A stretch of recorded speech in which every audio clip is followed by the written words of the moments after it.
Well, welcome, ladies and gentlemen, to episode 3 of the Shithousery podcast. I am your host, Reggie Rito, and I'm joined by my guys, Kyle Foster and Ben Bethune. How you doing today, gentlemen? So far, so good. Doing That's good. solid. Ben almost killed a couple sorority girls to get here, but he is finally in the building. And Traffic was a nightmare. it was. Oh, you live in St. Louis, right? Good old Missouri traffic. Columbia, yeah. Oh, okay, yeah. Okay, yeah, I got it. All right. Kyle, you're going to take off the first segment because you wanted to talk about it. Conte's streaky record in the Champions League. And is it him? Is it his system? Or is it the fact that he may have too many weapons, in my opinion? He has such a good squad that he doesn't know what to do with them. It's funny. I'm the one who gets shit on for talking about Chelsea and upping my squad too much, but you instantly started with that. That's just how it is. So Antonio Conte is a serial winner, I would say, in the Champions League, and not in the Champions League, but in Italy, in England, he wins. He's won the Italian league with Juve. He's won it with Inter, and he won the Premier League with Chelsea. And he won I'm pretty sure he won the Europa League. I want to say he did with Inter, Juve? but no, with Inter, yeah. Yeah. But you see him in the Champions League with a predominantly defensive coach. I don't know. I don't know if his tactics don't work because you see him absolutely outclass Barcelona when he was with Chelsea. Yeah. Like that's one of the best Chelsea games I've seen is that Chelsea Barcelona at Stamford Bridge game. And but you look at his Champions League record and he's had 36 games in the Champions League, 12 wins, 13 draws, and 11 losses. 60 goals for, 47 goals against with a 33% win percentage. For a manager like Conte, like you should be better. And especially with the Spurs team he has, he should be walking through that group. With the Chelsea teams with the Eden Hazards, he should be walking through those groups. Yeah, and I agree that 2-0 loss to Sporting was unacceptable. I mean, with Juve, they should be just those old Juve teams should be just killing it. And you just see they don't win. He doesn't win the Champions League. So I don't know if it's his tactics, but like in the big games, you should just be going for it. But it just seems like he just is fine to get a draw. And I don't know if that's just like, you think that could go back to I'm sorry for cutting you off. You think that goes back to his defensive play style and the fact that they only want to be aggressive on the counterplay, or is it just the nature of him as it's just something that correlates with Conte? Like, it's like the person who just has your number and it's just him. But that both those answers like kind of correlate with each other because it's like once you're used to winning, you start winning all the time. And you got to think in the back of Conte's mind, he's like, well, I'm not the best Champions League manager. But there's just I don't know if it's Spurs just pulling a Spurs, but like it's you can say it's not that because this is with all his teams he's coached. 12 wins, 13 draws, 11 losses. And if you go over to Europe's like top 6 managers, or not top 6, but like the good managers. Yeah. So compared against Ancelotti, Pep Guardiola, Jurgen Klopp, Allegri, Diego Simeone, Zidane, Tuchel, Pochettino, and Conte, he's ranked the lowest out of all of them. I mean, Mauricio Pochettino has 10 more wins than him. It's just like and Poch is out of a job. I mean, you can take out Zidane because he had those Real Madrid teams. You can make the same argument with Ancelotti because he has Real Madrid. Pep Guardiola hasn't got it done with City, but he still had those Barcelona teams. He had those Bayern teams. But, I mean, you can say, oh, look how bad – or my defensive tactics are the reason why. But you look at Diego Simeone, who he's Mr. Defense himself, and he has 44 wins in the Champions League out of 89 games possible with basically a 50% win percentage. What's Conte's?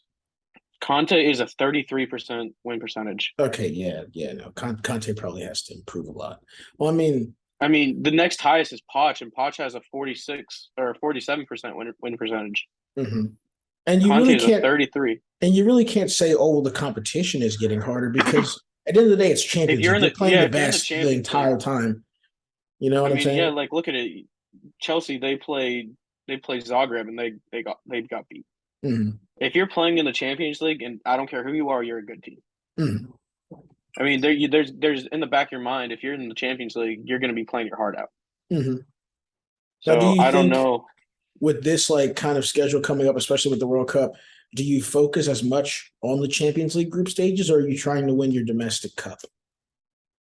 You can't If you're say which Conte, one you can't say which one you want to win. And when the situation Spurs are in, especially Conte, it's win.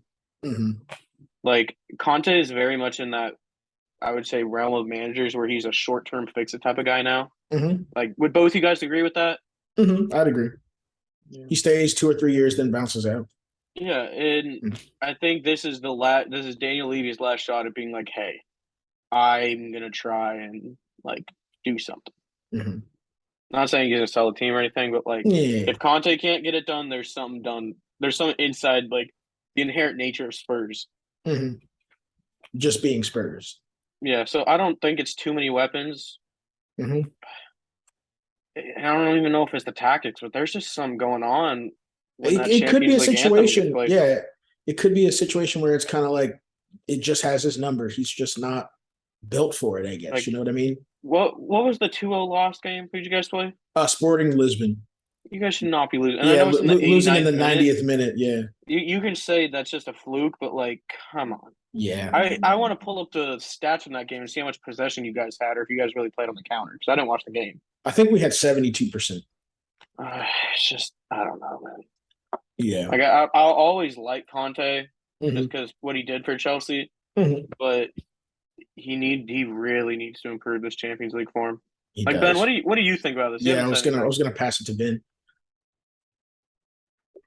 To me, it seems like what Spurs and especially Chelsea don't do is give their managers time. Mhm. Like Liverpool first did it with Klopp. Like they were like, okay, let's see out the process. Now Arsenal's doing it with Arteta. They're like, okay, let's just stick it out. Let's see his vision, and it's starting to play out pretty well. Mhm. But now what Spurs need to do is be like, listen, is Conte the long-term answer? And Mhm. we need to figure that out now. Mhm. I don't even think he sees himself as the long term answer. Do you No, think no, he's that- going to get? Do you think that's what the Daniel Levy is owners- going to back him? That's what the owners need to adjust. Like, yeah. do we see ourselves backing Conte for 4 or 5 years? Mhm. And if that answer is no, coming It's time to from make a either move. party, let's go. Mhm. Well, time to make one. I think Daniel Levy will be saying yes, we will back him. But the history of him falling out with the board, do you Mhm. think he's going to get financially backed? Well, I mean, we did back him this past transfer window, and I mean, we're doing relatively well with the transfers I would that say we you have. guys are. So, Yeah, I would say you guys are. yeah, and so I think if you give Conte another round of another good transfer window, or you give him the ability to truly build the team that he wants to build and not taking a pass on from previous coaches, maybe he can be a long-term solution. Maybe he can get out of the stigma of being a 2-3 year fix-it man and then bounce out. It's not necessarily about like sacking Conte. I think like he's an excellent hire for Spurs. Yeah. Like he is the type None of of guy us are that Spurs arguing the needed. fact that he's a bad hire. He's the guy that Spurs need to be like, Harry Kane, you're gonna press. Mhm. Or you're gonna defend. Heung-min Mhm. Son, you're gonna defend. Mhm. We're not gonna play any of this expansive football that they're playing under Poch. It's just he's kind of like, hit them all with a belt, saying you're gonna play the way I want to play, Mhm. which is kind of what Jose Mourinho did, and we see what ended up happening with him. He became Jose Mourinho. So I think different- Jose Mourinho was your best manager in the last 10 years. I think he did an amazing job with He Spurs. I did just do an don't think amazing job. I don't think the players wanted to play for him after they Yeah. just got bored with his play style. Mhm. But I think I concur. I don't know what to view with Conte. Like he's a good manager. You can argue he's a great manager. He's a serial winner. But in the Mhm. Champions League, like bottom line, he needs to get better. They just have his number. You shouldn't be dropping 2-0 to Sporting.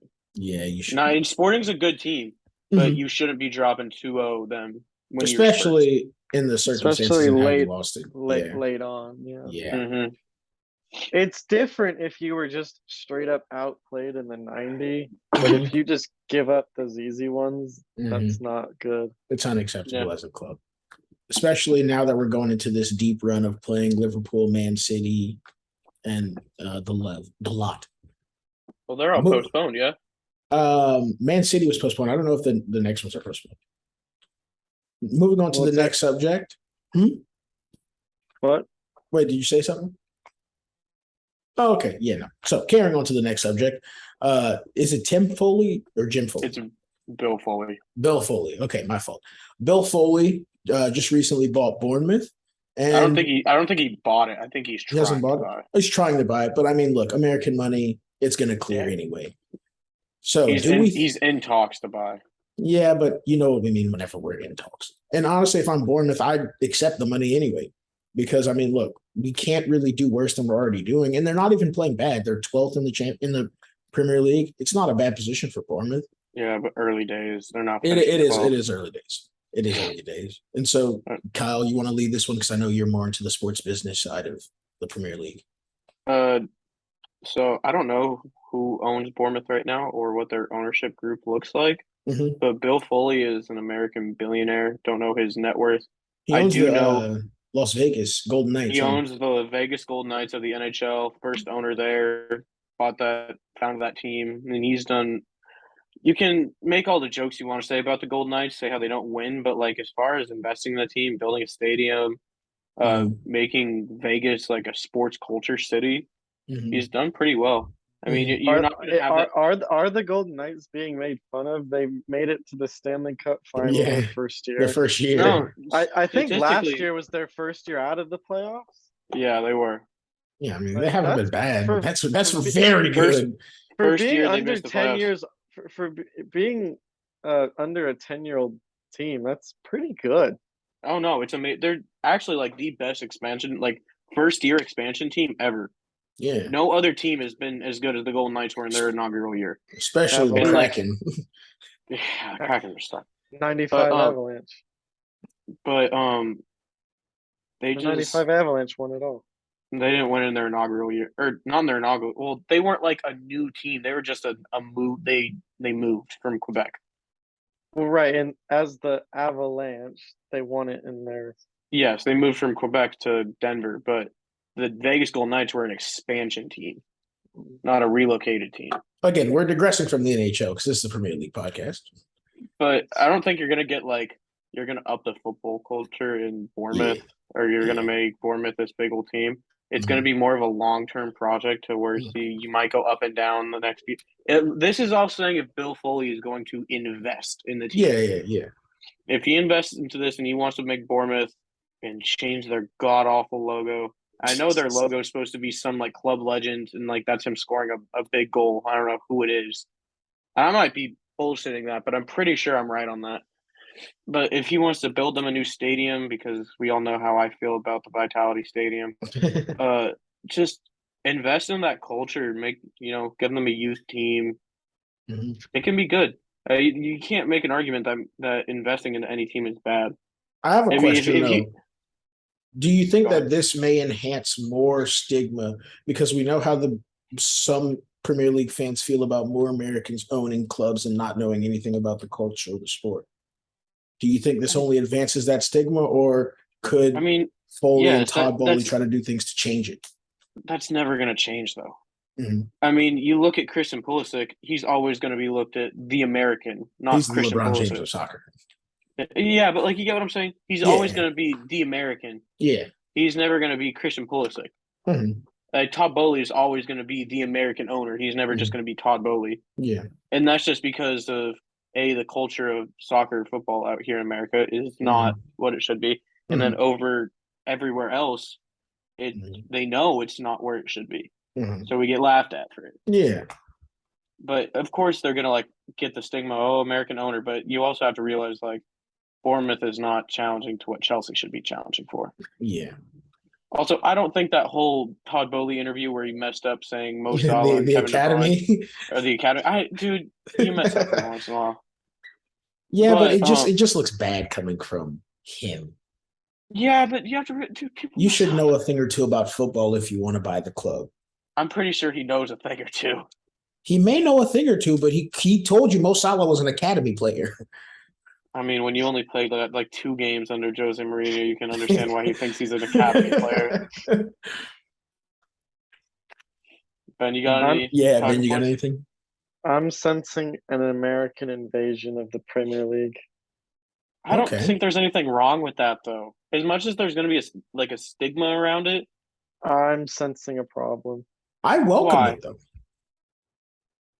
With Bowley already, let's have an all-star game. Yeah. I'm like, do you not know the 4 cup competitions your club has to play in on Yeah, top of the regular season? would you get rid of the Carabao Cup for like an No. All-Star game? I No. would. No one cares No. about the Carabao Cup. Yeah, but But an all-star game. here, but tell that to Grimsby Town. Fair enough. Also, didn't he just get a manager backing that notion? Was it Steven Gerrard? No, he was joking. Oh, okay. I didn't know. See, I'm falling for it anyway. Moving on to the next subject. Oh, what? Anything? I'm just like with the talks of an all-star game and another possible American owner. Mm-hmm. It feels like the Premier League starting to get to be Americanized, Mm-hmm. and that's the fear of culture being lost. That's with Premier League fans. Mm-hmm. It's a social media culture dominating a workforce culture. Mm-hmm. I get completely what you're saying. I get that. And their argument probably is always, why don't you just go to the MLS and improve it? You can't. Right. I mean, the MLS is nowhere near comparable to the European championships. And the only thing one way that can change overnight is to introduce relegation by introducing the U.S. Soccer The League USSL. and the other one, and that as tier 1, Mhm. 1, 2, and 3. That's the only way you're going to get it remotely competitive. Mm-hmm. And then Yeah, it's going to be so hard completely agree with you on to that. get Europeans to come here because it's the MLS. You know what I mean? Well, I mean, you get Europeans coming here. Yeah, if they want to retire. Yeah. Not necessarily. I mean, Ibra came here and went back to Europe. That's Ibra kicked about for 2-3 Ibrahimovic seasons. never ages. He came here for what, 2-3 seasons and went back. This is Zlatan. That's Zlatan. He does not age. Man is 50 and he looks like he's 25. I mean, I know this was a long time ago, but David Beckham. Yeah. David Beckham went back to Europe. And he came here in his prime. Like prime of his prime. But again, that was the American lure of money. Yeah, I mean. Yeah, but you're not going. How else are you going to allure top European talent? I mean, you're going to have to pay. I'm not saying that's the wrong way to go. Yeah, it's not the wrong way, but you have to keep them in the MLS rather than just, oh, you come play here 2 years, you make soccer good for 2 years and then leave. Like, why is DC United spending any amount of million on Rooney in his far later years? Yeah. And there's no way the stadium. There's no way they're going to be able to poach academy guys. If you're DC United and you want to bring in a United fan, don't bring me 40-year-old Rooney. Invite United out for a training match. Wait, is DC United like a feeder team to Manchester United? No, I don't think so. No. Because I know Leipzig and City have the whole feeder club system. Yeah, no, but they're not. But that's the ownership group. That's not. Well, you get what I'm saying. Yeah. Off topic. Yeah, that's fine. It's fine. You can always digress and come back. Moving on to more drama in Manchester. We talked about the other Manchester team with Cristiano Ronaldo last week. Now we're bringing it to Jack Grealish. Ben wants to break the story that broke this morning. Yeah, woke up, checked my Instagram as normal for any football updates. Then I look and find that Jack Grealish has told people closest to him that he is unhappy with the situation at City and is looking for an out. Okay. And that he doesn't expect to be there past next year. Yeah, and he says he would like to get out next summer. and that's what, year 2? That's Mhm. 2 years. 3 years. Oh, 3. This is his second year. This isn't his first.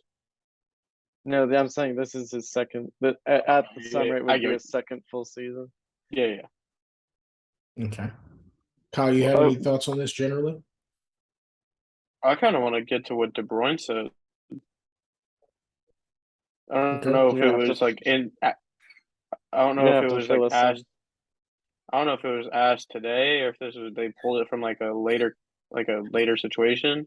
Mhm. But I know De Bruyne said roughly around the lines of like at Villa you can afford to lose games every once in a while and it's like okay because you're Villa, you're a mid-table team. Mhm. But at City, if you lose a game, like it's the end of the world because you're already out of a competition. Like you're Mhm. fighting till the last day. And he said like along the lines like Jack doesn't understand that yet. But my thing It is, feels like Jack doesn't get City don't lose. The only thing is Jack is no longer a focal point like he was But at it's Villa. it's not necessarily a thing of losing. It's your whole you were the guy at Villa. Yeah, and that's now what I'm you're saying. just He's now a you're role just a player. number. I Yeah, wouldn't even say he's just a role player because you see they tried to make him good, but he scored the other day I against don't know. Wolves. It's just I think Jack Grealish, how old is he? Only like 25, 26? No older than Yeah, 26. yeah, I think he's And 26. I think Jack Grealish can still get I don't know if he can move to a top team in England, Mm-hmm. So that was going to be but my next question. he definitely could get a top team in England, but I don't know what team would want him. Arsenal. He doesn't crack that lineup. Yeah, I don't think so. He doesn't take out Martinelli or Saka right now. And if you play him in attacking midfield, he's not going to take out Odegaard. Odegaard's their best player. I don't know what team he comes into right now. I mean, could he go to United if they sell Ronaldo? Not Wait, like would he take Ericsson's spot? No, he wouldn't play he wouldn't play No. down the middle, but he Oh, okay. would just be like I mean it would also be like if Ronaldo and Rashford left. Oh, which I don't think is going to happen. They're keeping one of them. No, I don't think they extend Rashford. So if they don't extend Rashford and Ronaldo leaves, who are filling those roles? Grealish and I have no clue off the top of my or head De right now. Bruyne. That's what I mean, I don't know who the hell wants Jack Grealish right now because he's not going back to Villa. mhm. He's not like is he going to Liverpool? No. He wouldn't fit that No. lineup. Is he going to Spurs? No, No. Is he going to Chelsea? No. probably No. not. Is he going to? He might hold not up. stay in the Premier League. Yeah, he might have to leave. That's what I was getting to. Is he going to United? Could he go to the Bundesliga? Probably I not. think he goes to Bayern. Yeah, I was going to say he could probably go to the Let's just go Bundesliga. through the Premier League real quick. Let's just go through the big six and then a few He others. doesn't. Well, we just What? went through the big six. He doesn't we went even through fit. about He doesn't fit in the top 10. Yeah. You can always make a case for West Ham. What, you want to send him to Fulham and play But West alongside Ham will Mitrovic? never spend that money. If Grealish goes to West Ham, they don't keep Rice. Dude, they're not keeping Rice. He's going to leave as a free agent. Rice is not extending his contract. He's already told the owners he wants to leave, but they won't sell him. Look, his best bet is to leave England altogether and probably go to the Bundesliga. But Jack Grealish doesn't have the mindset to leave England. That's what I'm getting at. Well, then he's going to have to play for Fulham alongside Mitrovic. Hold up. Let's just go. I where see does he go in Grealish Spain? Nowhere. Where does he fit in Spain? Nowhere. He He's not going to No, nowhere in Spain. He doesn't fit the culture at Barcelona, Real Madrid, or system. I would say he does, but he doesn't fit the culture of a Barcelona, Real Madrid, or Atletico Madrid. And he's not going to one of the other like Valencias or any one of those. So where does he? He could go to Italy. He would thrive at Bayern or Dortmund. I mean, I could see him going to Italy. But Juve probably he doesn't not. Fit. He doesn't fit in Italy. He fits His at Inter style Milan. is not Italian. No. I mean, you could see him going to Italy. I could not see Jack Grealish being like, "Yeah, bro, I'll go to Germany." Go to Deutschland. Reggie, come on. Reggie, you have to agree he fits in Bayern or Dortmund. I told Kyle at the very beginning he can go to the Bundesliga and probably be very well because if Jude Bellingham leaves, he can fill that role at Dortmund. Jude Bellingham is a midfield is not the same type of player. And Jude's coming to me, so I love Jude Bellingham. That He's guy's great. such a baller. Obviously, eventually they're going to need a new centerpiece because but Marco Royce is look, dying. I know, but in football, it's not like American trades. Hey, I'll give you this guy for this guy. Okay, I'll just call it in. It's Yeah. no. It's free agency every year. First, Mhm. you have to pay me, and then Yeah. you have to convince the player on top of that to come here. Mhm. I don't think Jack Grealish, unless he's sold that he is starting every single game, is moving to Germany. He'd start in the Bundesliga. I don't think he wants to go from the high life of Manchester to the the low streets of life of Berlin. Dortmund. Or Like yeah, Dortmund is like a farm town. yeah. He can go to Munich and chill.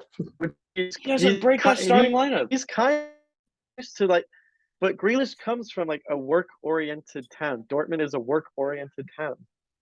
Okay, in his childhood, we all know the scandals about Jack Grealish now. Jack Grealish likes his party life. Well, what, you want him to go to Liga and play like in Monaco? He will not be welcomed in Liga. As an English player, he would not do well in France. He would not do well in Liga. I think he'd do good at PSG, but that's hard to say. It's impossible. I would do good at PSG. Yeah, we all would be playing for PSG. I don't know. Here's the thing. I don't know where Jack Grealish fits. Like, have we all seen Ted Lasso? He fits at Bayern. Have we all seen Ted Lasso? Have we all seen Ted Lasso? I think we've all. I don't know about Ben. Yeah, Ted Lasso is quite literally Jamie Tart. Well, I mean, look, he got sent to Man City. I don't know who wants that personality. Because it's not about I just want to go there. It's you also have to want me. Who wants Jack Grealish? What, so you want to send him to Rome or Turin? No, but I only see him wanting to stay in England, but he would have to go to a mid-table team. And that's only a downgrade from where you're at. But that also begs why would City pay $100 million and then only accept $35 million from Leicester? Yeah, that's the problem. He won't be affordable for the mid-table team. So honestly, is he sitting in a Frankie de Jong situation? No, because he can actually be paid. There. That's just like every way this argument, it just doesn't make sense to me. It is, quite frankly, a catch-22. He would do good at Newcastle. I can see him wanting to go to Newcastle, and I can see no one wants to go to no one wants to go to Scotland and play quite literally like Jack Grealish should be Saint Maximin and Isak. Dude, he would be the top paid player there, and he would be him, Saint Maximin, and Isak is a good front three. But does he want, like you say, does he want to live in Newcastle upon time? I would stay in England over moving abroad. But with the potential to go to Italy?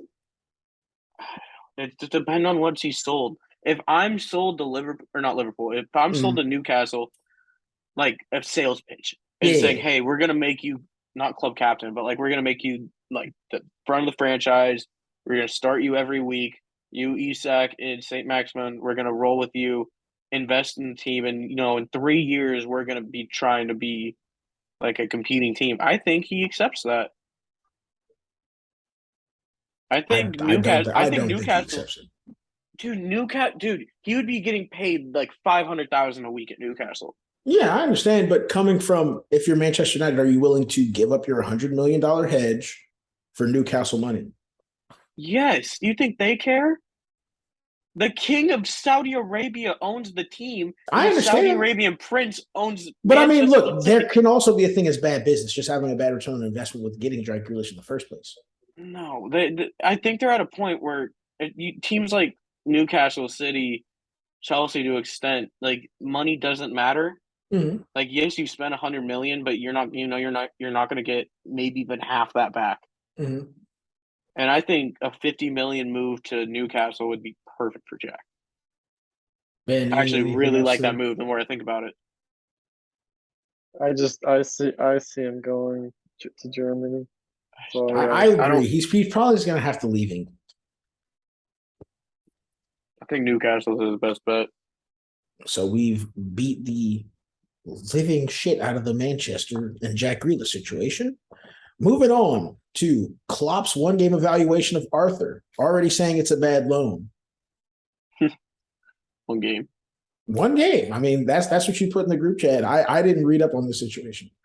This is the first I'm even hearing about it. I Yeah. mean, So, in all honesty, it was probably fake news. It was probably mhm. someone trying to sell a report, but apparently Klopp is already growing frustrated with Artur's loan spell, saying like it was a bad loan, and he's already ready to cut it short after like 2, 3 games and Mhm. send him back to Juventus. Well, first of I, all, do we I've, think I've, Artur was even worth the trade, like, or worth the loan? Yes, yeah, yes. Has he helped Liverpool since?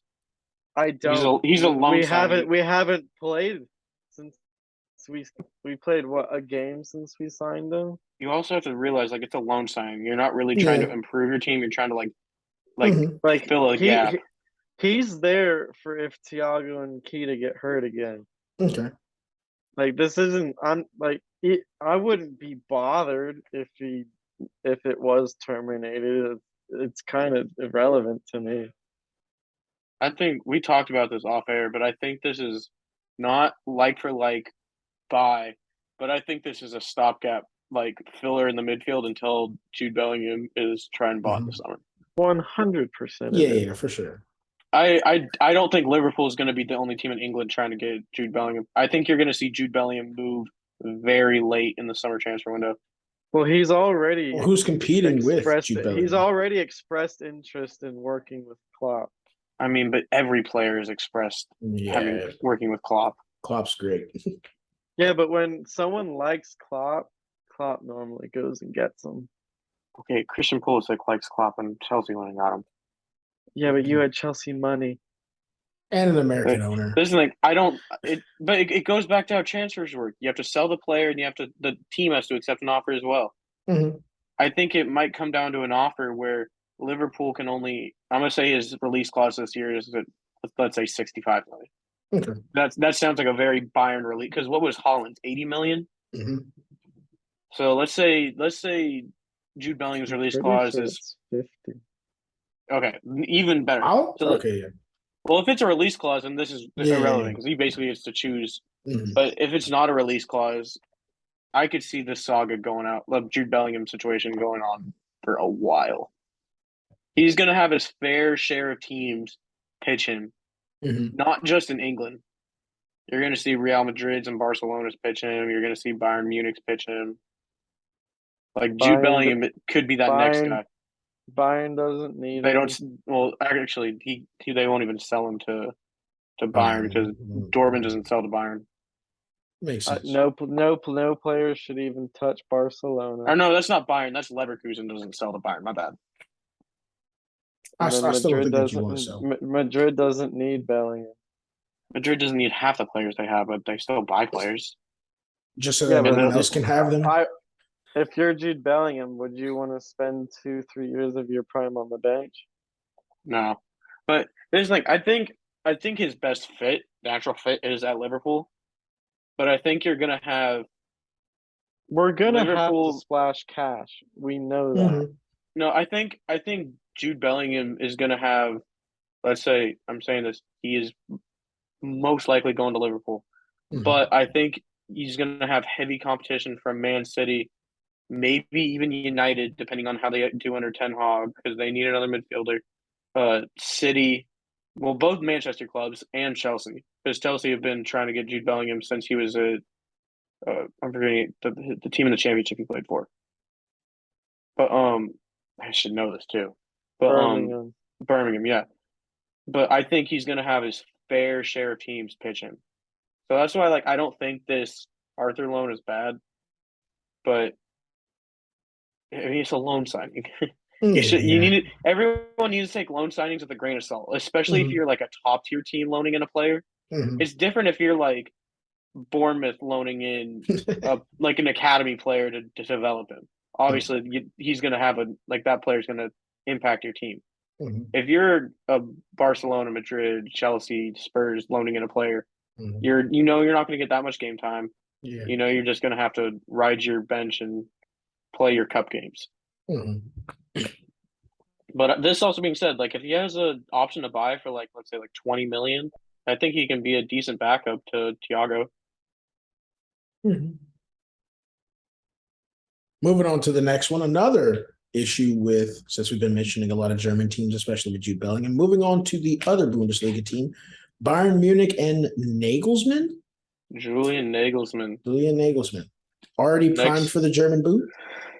Well, I know Julian Nagelsmann was kind of touted as the next one. Like, I'm pretty sure he's only 30-something years old, like less than 35. He's young. Mm-hmm. And I don't know which coaching tree he came from. And I want to say, coaching trees are like almost irrelevant in football. I know, but I don't want to say he's under the Pep 35. like line, but I know he came from some big team. Mm-hmm. And I want to say he was like an assistant under Pep at Bayern. And then he got the Leipzig job. But at Leipzig, he completely made that team a top team in Germany. He was at Hoffenheim, Leipzig, and then Bayern. Okay. Yeah. But like you always see these, like I said this last time, you see these coaches like kind of listed as like they're the next ones to get a big move. The first one was Nagelsmann. Okay, we knew he was going to move from Leipzig to get a good big move, and he got the Bayern job. Then you see the Ten Hags. Okay, he went from Ajax to United. Then I would say Graham Potter. We all knew he was going to get a big move, and he got his move to Chelsea. But Nagelsmann, he completely transformed Leipzig and like made them like a tactically adept, good defending, good attacking. Like he made Timo Werner one of the most sought after players in Europe while he was at Leipzig. I mean, he made all like Deo Upamecano a $50 million player, Nord Mukiele. I can go on about that Leipzig team he coached because every player in that team was good. And he leaves Leipzig after Novak got fired. The guy who's at the German national team, the coach there right now, or the manager there right now, was the old coach of Bayern. Yeah. Then Nagelsmann gets that job when he leaves Bayern. But he takes over Bayern, and I want to say he just hasn't improved them. Like Bayern isn't even the top of the table right now in Bundesliga. No, they're fifth. Union Berlin is first. Like that's a relegation team. The Bundesliga sucks. Oh yeah. But with a guy like Nagelsmann, with how young he is and with how much potential he is, I think you have to give him time. But it's also in a mindset where you're Bayern Munich. You are definitively German football. Yeah. Like you are the team that should be the best every year. It's you in Dortmund, but it's Bayern. It's you, yeah. Yeah, like you have no reason to be losing in that league. And even with all the potential he has, and even if he is like having players play good football, which obviously they're not doing well right now. I think with Bayern, you do have to have a pretty small line of error. Okay. So especially in how weak the Bundesliga is. Yeah, and I know Tuchel snubbed that job back when he got the PSG job. I know there's rumors of Tuchel getting the Bayern job if Nagelsmann gets the boot. But I like Julian Nagelsmann. There was talk of him even getting the Chelsea job if he got fired. And really? I know when we were looking at Tuchel originally, we looked at Nagelsmann while he was at Leipzig. So I don't think he's going to get the Chelsea position now if he gets not anymore. Not anymore. Not anymore. When they were looking at coaches, because apparently like he's on thin ice right now. So like I like Nagelsmann, but I don't know how much more time he has. He needs to improve. They're not when you're a team is like with the quality is Bayern and the expectations and the money Bayern, that is Bayern and the rest of the league, where your real only competition is Dortmund, and you should more or less be focusing on the Champions League. He's not getting it done. He is and not. I think when you're a team like that, you need not hire and fire like Abramovich style, but you need to. You're constantly on the hot seat because you're expected to perform because you are the team that defines that league. Now the question: do you give him at least to the end of the season, or do you think? I think you should give a coach at least 2-3 seasons in football. And I understand some people would much prefer the high turnover if you really can't produce, and especially if you're in a league like the Bundesliga. But do you think Nagelsmann needs at least one more season? I think you give him to the World Cup. Jeez. If he has not improved his record by the World Cup with how you are as Bayern Munich and knowing Thomas Tuchel is on the market and knowing he wants that job, and I'm pretty sure the board wants him too, you can't let that slip. So sitting at fifth, where should they have to be by World Cup time? In top 3. I was going to say at least second. or at first, least if second, not second or leading. third. Yeah. Yeah. If not winning right now. Yeah, like they need to win all their games, and I mean that seriously. Mhm. You are Bayern Munich. The only games that you should be like that should be hard for you Mhm. are Dortmund and maybe the tosses And up really, of not even Dortmund. Leverkusen. You should only be focusing on Champions League, like you said at the beginning. Yeah, so Because I just think when they have didn't they just recently drop a game to like a very poor they've Bundesliga tied team? like they've tied the last 4 of their 5 games. And they lost 0-1 to Augsburg. Yeah, Like so I don't know.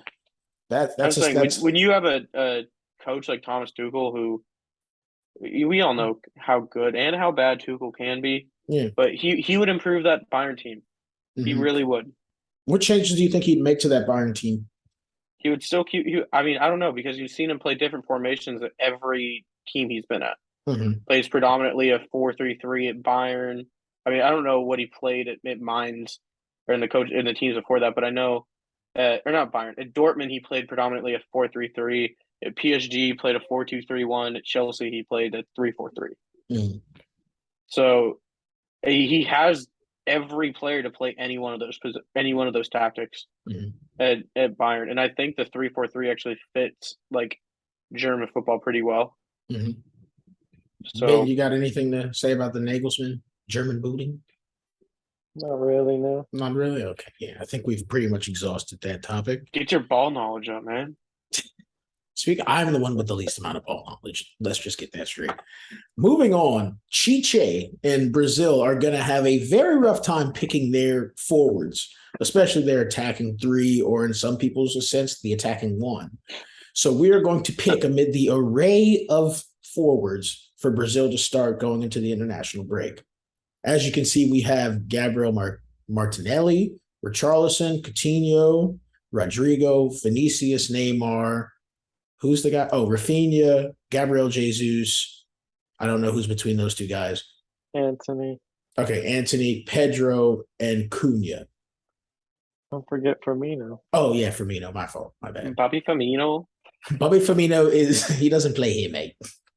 he's So- the 4th centre back. He ain't a striker, mate. He is a He center is back. not a striker. He's a centre back. Center striking forward back. See, you're laughing. You know it's true. You know it's true. it's Mo Salah and Darwin Nunes. Your casual Portuguese or Uruguayan. Uruguayan. So what we are going to do is pick who are going to be the starting forwards for this Brazil team, which is absolutely loaded. Ben, I think you should start this one off. Me? Neymar. Ben, wait, hold up. I think you should go first because we all know how much you love Brazilian Yeah, players. yeah. We know how much you love Brazilian players. All right. For me, Can I say one more thing? Sorry to cut you off. My bad. I think we are all in agreement that Neymar is the only player that starts no matter what. Yeah. Okay. Isn't Neymar the captain? I'm so sorry. I don't know who the captain is. Oh, okay. I wouldn't want Neymar to be my captain. I'm not cutting Ben off anymore. I would want Thiago Silva, if he's still playing, Fabinho or Casemiro to be my captain. Mm-hmm. Or Allison, because I don't know who starts, Allison or Ederson. It's probably going to be Allison. But passing it on to Ben to pick his starting 3 because we cut him off twice. With Neymar, Mm-hmm. I would pair him with Vinicius and Jesus. Mm-hmm. Kyle? I don't see them necessarily playing a 4-3-3, even though that's like inherently like the Brazilian formation. It is. I see them playing like a 4-2-3-1 with Neymar to 10, because this just gets them to have more attacking players out there.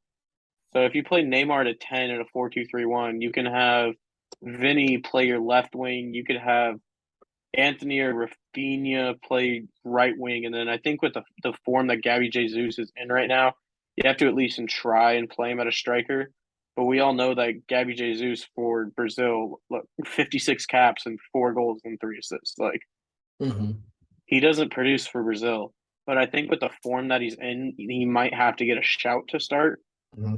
So if Gabby Jesus doesn't get the start, which he really might not, you have to – which one of these guys can play down the middle? I mean, Richarlison, 36 caps, 2 goals, 2 assists. He's not a striker. And so I don't know. Does Neymar have to move into the number 9? You probably have to start Bobby Firmino That's Or the thing. Like you can play Brazil Gabriel. doesn't have an out and out striker. Like you look at their three strikers, Richarlison 2 goals, 2 assists, Firmino 3 goals, 3 assists, Gabby Jesus 4 goals, 3 assists. But All that's with that's that's minimum. this season with their current clubs. No, this is Brazil. No, you It's see, for with Richarlison, for 2 goals, two Liverpool. assists in his Oh, eight my games for bad. Tottenham. Yeah. Well, I do know that Gabby Jesus isn't like good. Like he doesn't Hmm. have a good record when Hmm. playing for Brazil. Hmm. So probably just because knowing Gabby Jesus doesn't play that well for Brazil, I probably start Firmino at striker, Hmm. Vinny at the wing, and then it's a toss up between Anthony and Rafinha at the other wing with Neymar at the 10. And if it's not that, it's Neymar left wing. You're probably forced to move Vinny at the right wing and then Gabby Jesus or Richarlison at the 9. They Well, have a very Kyle, versatile squad. they are, and Kyle already picked my starting three because, as opposed to my co-host's antipathy for Brazil, I have an ingrained affinity for Brazil, and we are starting Richarlison at our striker with our left wing Neymar and right wing Vinicius because, quite frankly, that would at least produce 4 goals a game with how The good thing these is, it's players just are.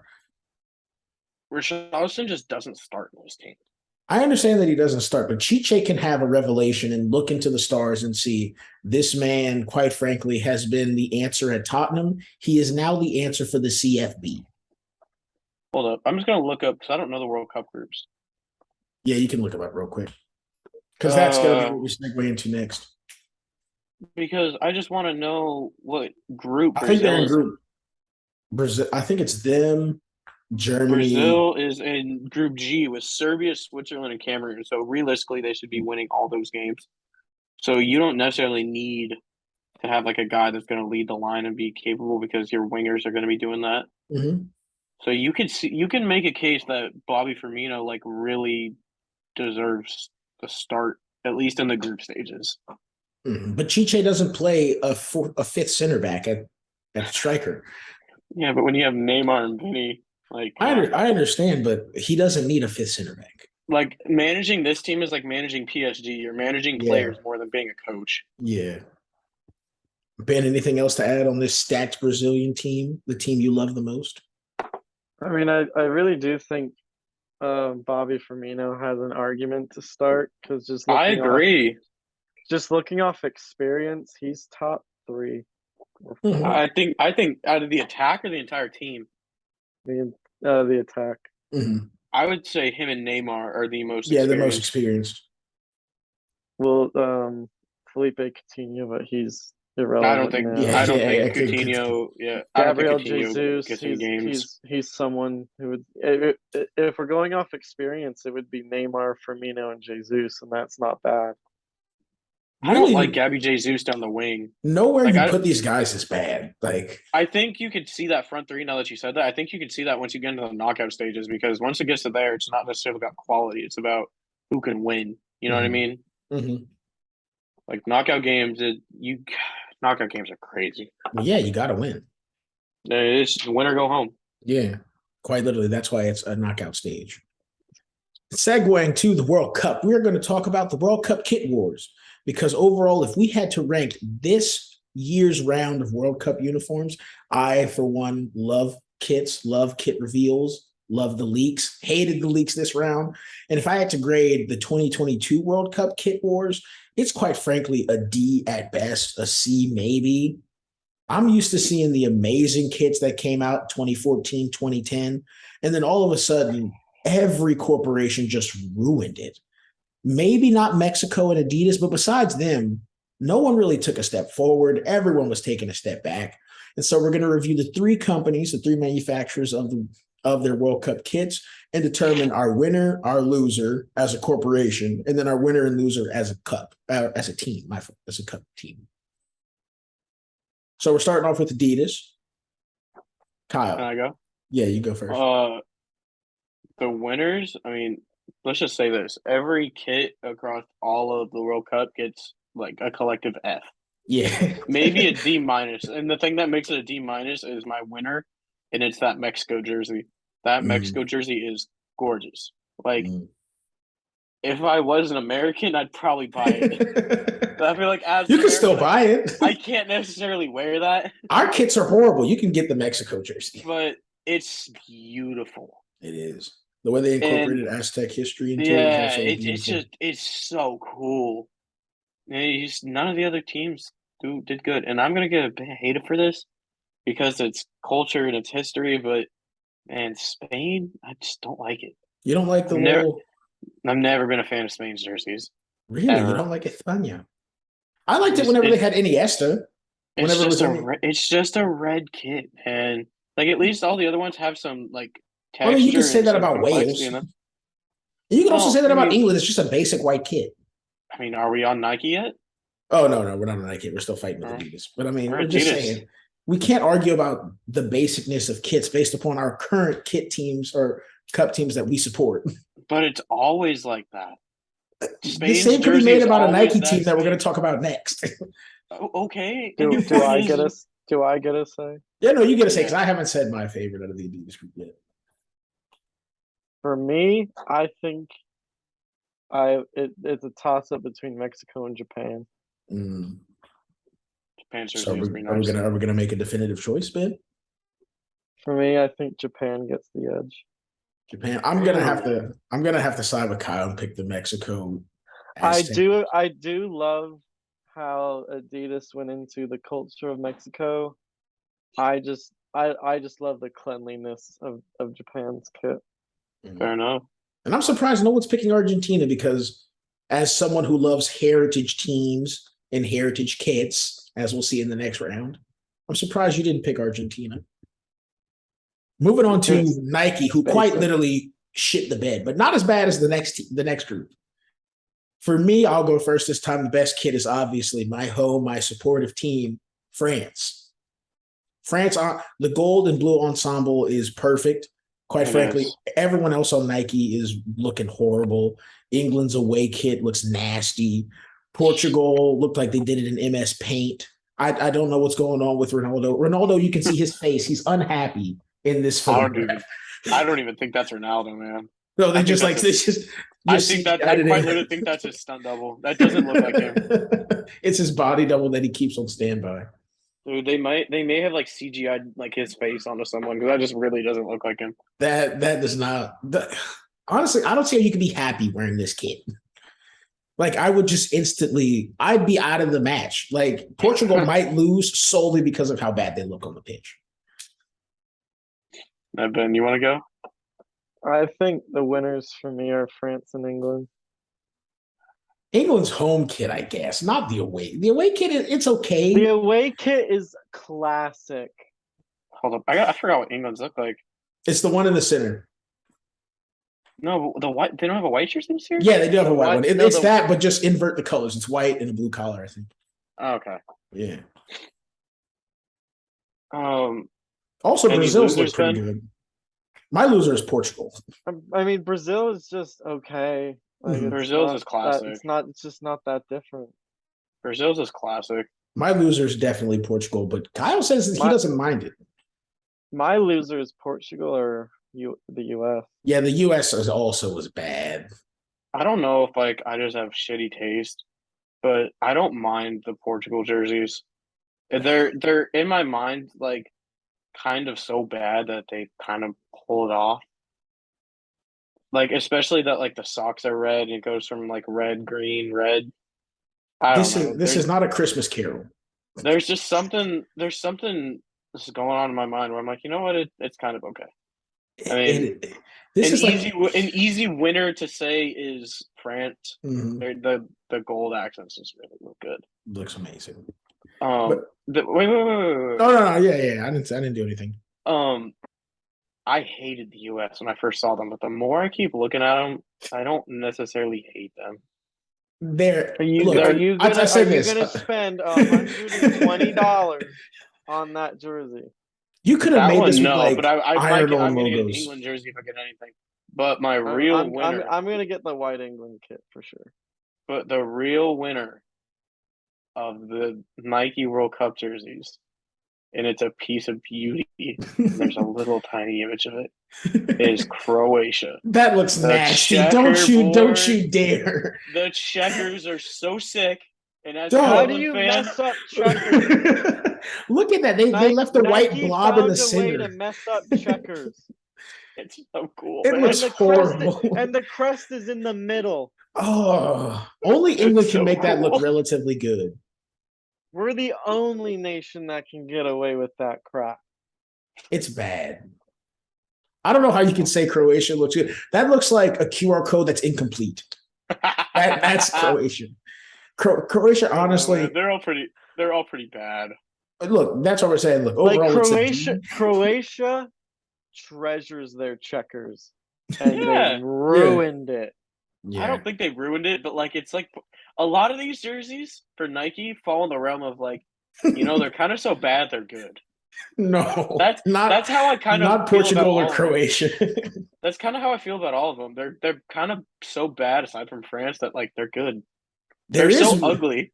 It's like a pug, man. Pugs are so ugly that you love them. Oh, you gotta root for them. Yeah. And then the Netherlands just went with the same orange and then blue. just going back to the red, baby poo orange. and then just going to the England jersey. If you're gonna go for like the Union Jack theme and go with a red jersey, at least give it the Union Jack red. What is this coral color? That's burnt orange, That's or not Union orange. Jack It's an red. orangish red. No, that is Union Jack red. I'm looking at it right now. dude. Then my You just have a eyes. Union Jack in your house? Of course He's I British. Oh yeah, I forgot you're British. My Yeah, bad. the citizen shit. Yeah, I forgot. Dude, I don't know. Some must be up with my computer, but like it looks coral to me. It doesn't look red. It does. It looks bad. But speaking of bad We kits, digress. we're moving on to the very worst corporation. Hold up. The worst. You mean team. the best? The best. No. The It's best. Puma. The Puma best. must have had a deal with UPS because all they're doing is shipping in boxes this World Cup season. This is horrible. This is atrocious. This is like if you had borders like on like a template in Google Slides, but you just forgot to maximize it to the outsides to be actual borders. Why are you boxing in just the numbers and the rest of the kit is just white? This makes no sense. And then every press is in this. I don't know what. It's like their away. It's like their third jerseys they did last year, where it just said the name of the team without a logo. You remember the ones that said like Man City or it said AC Milan? Like they're just terrible. The only one out of this that like gets a pass is it Cameroon? This one right here. No, other one. This one's Ghana. This is Senegal. Senegal gets a pass purely because the colors. But they're terrible. But is honestly, that Iceland at the bottom? It is Iceland at the bottom right. That is Eastland. They I don't know what they were thinking. I kind of like Iran's up to the top right. It looks okay having if they a little just circle. expanded it to hit the edges. Even Egypt, it would look fine. It would look fine. They've condensed everything to your stomach. It's almost like whoever designed it left the image on small, and whoever was printing it the next day forgot to double check that was the right size. See, I think my theory might hold some water. The marketing genius that is Puma. Puma just knows they're going to put out shitty jerseys year after year, so they just now realize that hey, we're gonna get shit on now. So why don't we just keep on putting out bad jerseys because people are gonna talk about it. I mean, which is good representation. Personally, I've never liked the Puma kits. I hate them. That's why Italy's leaving and joining Adidas. It's a fraud how Italy's been it for so long. Just the fabric alone, I just don't like it. Oh, the ultra tight fitting. Not the ultra hold on. tight. My guy Jordan Shaqiri rocked it. It's whatever fabric that they put in. Like I don't know what Nike does with Liverpool's, but it's like you feel cool in it. But in Puma, it keeps that vapor fit. Puma, quite frankly, has sweaters. Well, we are not sponsored by Nike, but Nike, if you're listening to this, yeah. Come on, Honestly, we'll gladly Nike, take a brand deal. please sponsor Shithousery Pod. We need it. We'll gladly take and honestly, Puma, if you want to sponsor, I'll wear a box all the time if you're willing to give up enough money. We'll all have boxes with our favorite numbers in there: 92, 37, and 15. I don't know your favorite number, Ben. It's 5. I was already there. If I ever play like football or soccer, I wear number 6. I wear 37 in every other sport. Trying to be like Thiago Silva? Nah, man, being like Jorginho. Oh. I would always wear 92 just because that's my personal number. I love it. No, single-digit numbers look better in football. They do, but I mean, hey, homeboy from Roma's pulling it off. I'd wear 5 or 97. Ooh. I'd wear 37. I mean, that's my number, but I just don't think it looks good on football kit. Mm-hmm. And moving on to the free play round here, we are going to give Kyle his 5 minutes to talk about Monsieur Graham Harry Potter. You're a wizard, Harry. That's how it feels with his tactics. I like how Ben just dips out of the pod right when we get to Graham Potter. It makes me feel good. Well, I'm gonna go use my personal Potter real quick. Live on pod? Live on pod, using the pod. I'm that disgusted about this. I feel his pain, but Kyle, if you wish, that's why this is called the shithousery. This is why it's the shithousery pod. So you have your 5 minutes to talk about Graham Potter, talk about what you think he's going to do for Chelsea, talk about the long-term future of Chelsea with Graham Potter, and is he the right hire, and will he be the long-term decision for Todd Bowley's Chelsea? First off, the last few questions are all yes. He is the long-term answer. He is the long-term vision. He will get back. You're not going to see him get fired unless like Chelsea get relegated. You're not going to see him get fired. Mm-hmm. And apparently, like Todd Bowley even said, like even if you don't make Champions League, like you're still gonna like stay with Chelsea. Mm-hmm. I mean, going back to Pod 1, Pod 2, I am a Graham Potter fan. I believe in him. Like very ironic how much I hyped him up in Pod 1 to one day later, not even one day later, like 8 hours later, find out Tuchel gets fired and Potter gets hired. But I think the long-term vision is a 4-3-3 with Chelsea.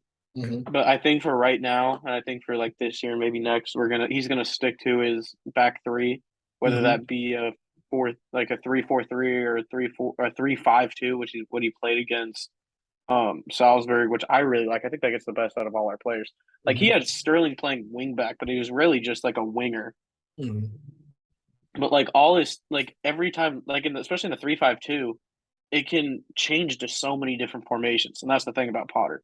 We know he doesn't stick to one formation. We know he might start a game at this formation, but like 15 minutes in, Mr. Adaptability.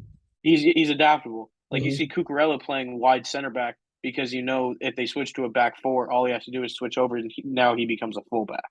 Mm-hmm. And then you already have 2 other defenders playing your central center back and your other wide center back. So it's very tactically adept. So I really liked what I saw. It's understandable how he got a draw.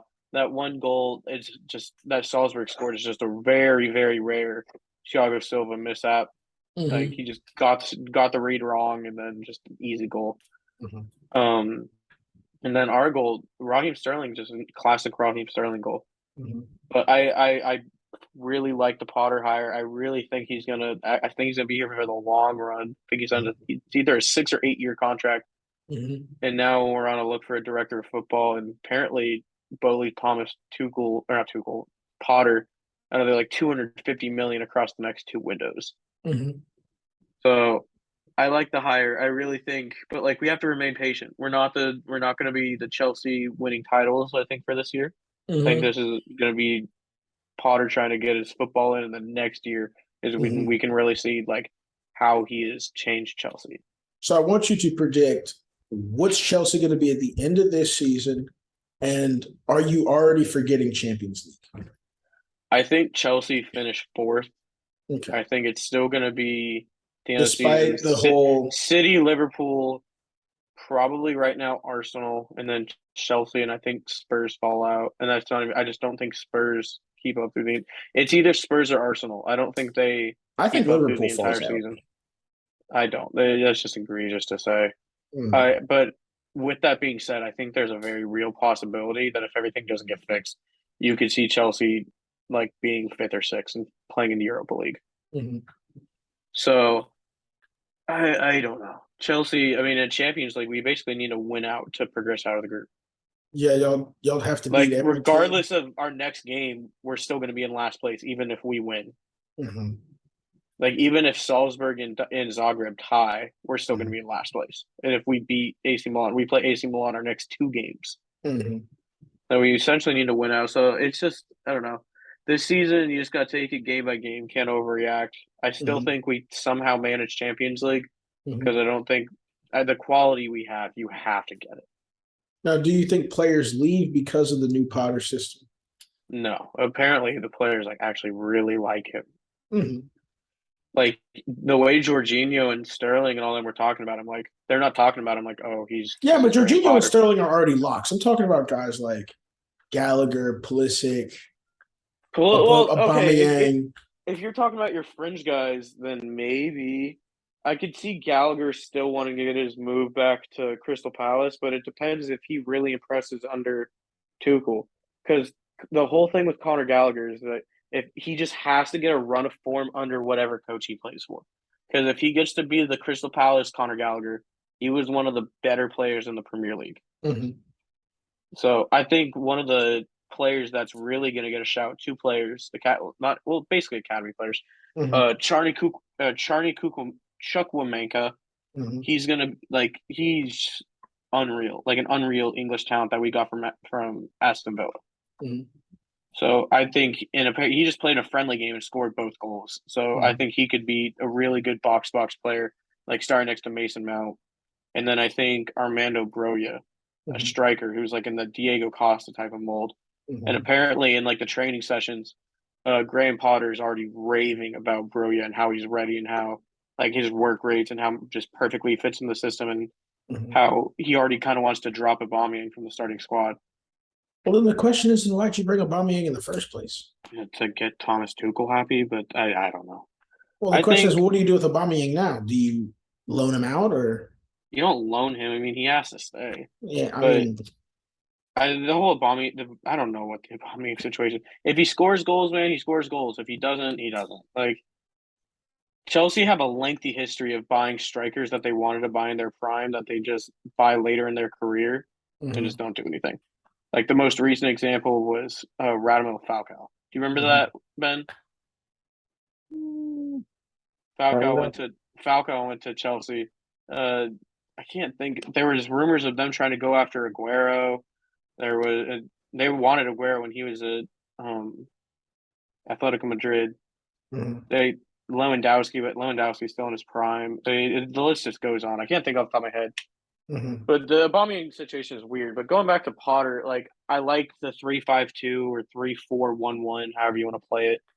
But I think if you give him time, you let him develop his football, he should be a top manager. I think we can all agree that he was, if you look at managers across all of Europe, the Big 5 leagues, you look at him and he's like, okay, he's the next guy to get his big move.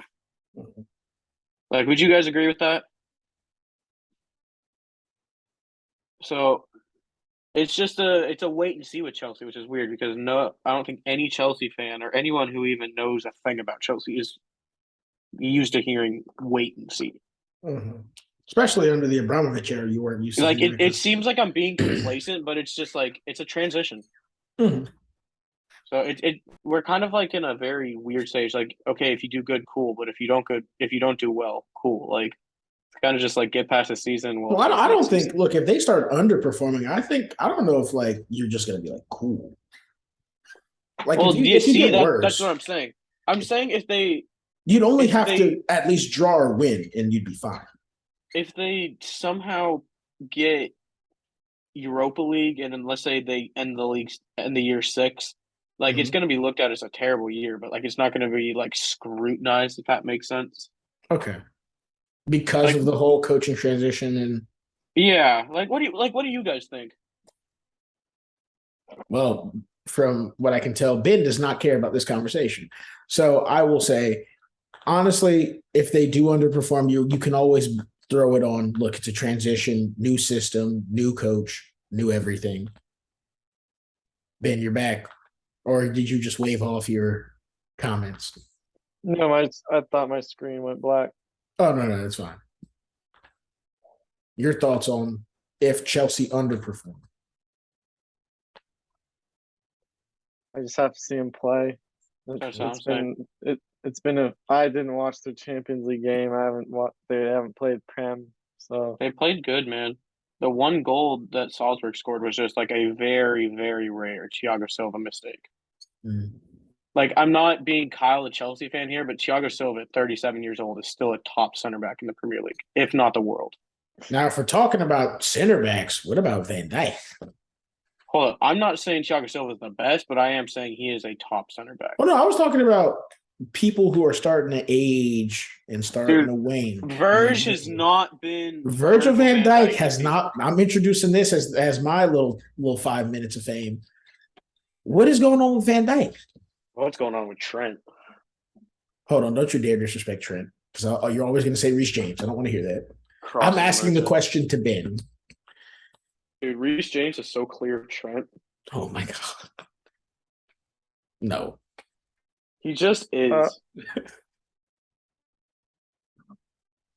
But I prefer Trent in midfield before we say anything.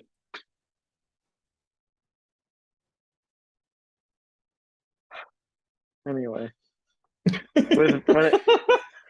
when it comes to Van Dijk, I think it's a locker room issue. I know in the game where we lost to Napoli, him and Milner were chirping at each other.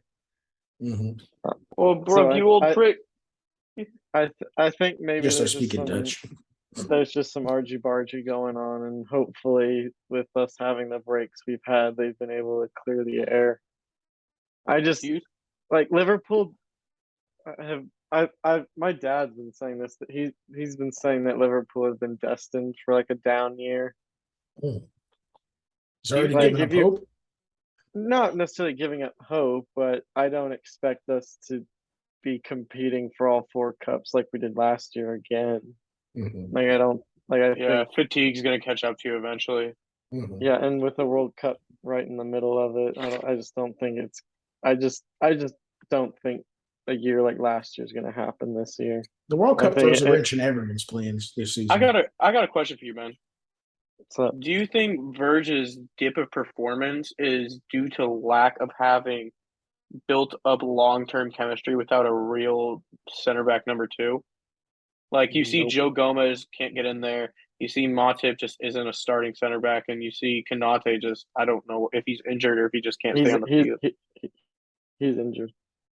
But, like, that takes away from, even if you are probably the best, like, player in your position in the world, if you have that inability to not grow chemistry with the guy who you're paired with the entire game, you're paired with him. Like, it can't be Nat Williams playing next to Verge. Mm-hmm. I mean, Nat Williams is not the answer. There is chemistry. Like, the whole team loves each other. Like, that, you just know that when you watch them when they won the Premier League, when you guys beat City. I'm not saying that, but I'm saying, like, the inability to field someone who you just, like, when I go here, you know I'm going to go there consistently. I think our center back consistency could be improved. Yes. Like, going back to, like, Gary Cahill and John Terry. Like, that was a center back duo for years. Mm-hmm. No one broke that pair up. Mm-hmm. I mean, you could argue David Luiz for that little bit, but, like, I don't think Virgil van Dijk has ever had that consistent number 2. Not backup, but just, like, guy next to him. I mean, and you see him win a Player of the Year without having that. And I would actually say it was Joe Gomez that year. Speaking of Joe Gomez, what the hell has happened to him? I don't know, man. Maybe he was projected to be like England's number 1. Like, this guy's the next, like, English center back. That can be something we can talk about in the next one. Yeah. I'd love to hear your opinion on Joe Gomez. Right. And you'll be able to hear it on the next episode of the Shithousery podcast as we are finna exit out of here. As always, I am your host, Reginald Rito, joined by my guys, Kyle Foster and Ben Bethune. So this is the end of the podcast. Peace out. Yeah.